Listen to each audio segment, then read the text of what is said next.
Hello, everyone. I hope you all are doing great. So, I'm back with this week's. Those who are new to my channel, please like, share, subscribe, and hit the bell icon for getting notified for more such videos. So, with that, let's get started. So, in our previous session, what I went through, I'm just going to give you a recap before we switch to today's topic, which is the managed file transfer best practices. So, in our previous video, I kind of took you through a journey of how exactly file transfer started, with the FTP being the de facto standard, and then what was the need for having a managed file transfer? What are the benefits that it has started providing in respect to the previous FTP mode of file transfer, right? So just to summarize, managed file transfer (MFT) is a technology platform that allows organizations to reliably exchange electronic data between systems and people within and outside the enterprise securely and in compliance with applicable regulations. It's a more reliable and efficient means for secure data and file transfer, outpacing and outperforming applications such as file transfer protocol. Right? Organizations increasingly rely on MFT to support their business needs and goals in a way that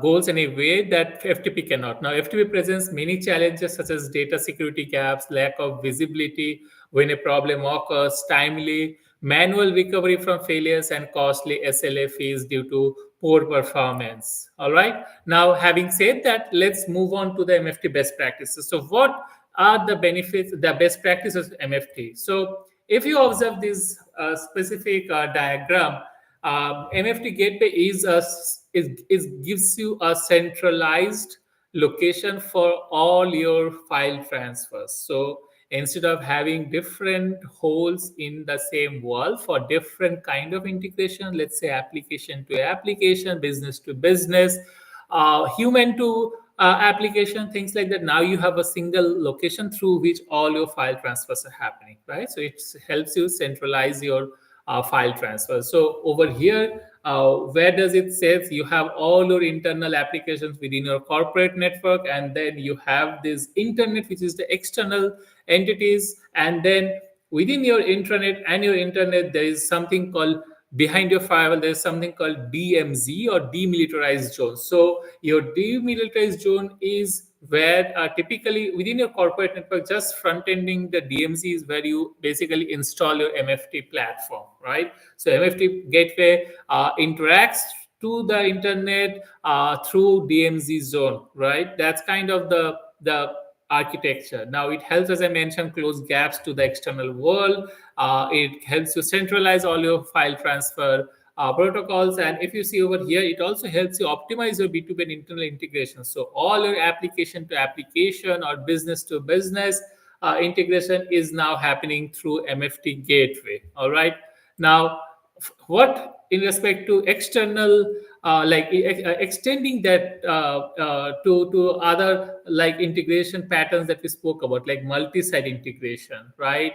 You can do all that through your MFT gateway. So it's MFT gateway is where you basically get rid of that point-to-point connections, and you use MFT as your central hub, and then you have all this spoke, which is the endpoints for different systems, different businesses, different customers, different end users, humans, right? All that running through your MFT gateway. All right.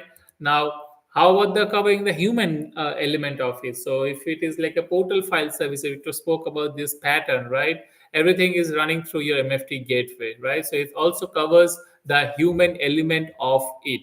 Now, in addition to the best practices of managed file transfer, the key capabilities that managed file transfer gives you is first and foremost security. It encrypts your internal and external transfers in motion and as well as at rest. So secure file transfers with advanced capabilities like session breaks and protocol inspection maximizes the protection of your sensitive data at different layers.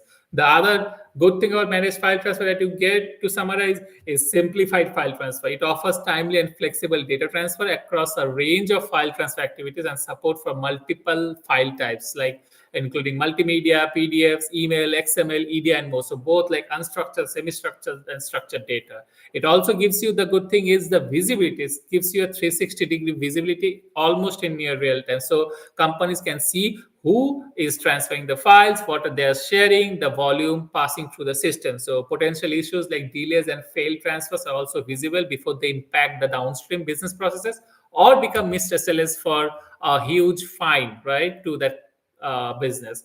Compliance, it offers strong encryption to help companies avoid compliance failures, which can lead to hefty fines. So it also supports thorough audit trails to confirm the regulatory compliance. So with that, I hope the question that was given in one of the comments, like, can you speak more about what exactly is managed file transfer? I kind of tried to address that in two videos.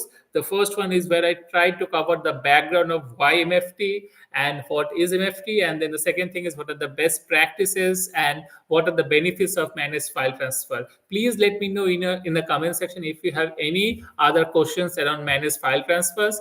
Typically in our world there are like lot of offerings, lot of products that are called a managed file transfer offering. For example, Sterling File Gateway, Connect Direct. I can speak about on the IBM side of it. There are more tools out there which are also called managed file transfer offerings. For example, AWS Transfer Family on the cloud side of it. That also is also MFT product, cloud native service, right?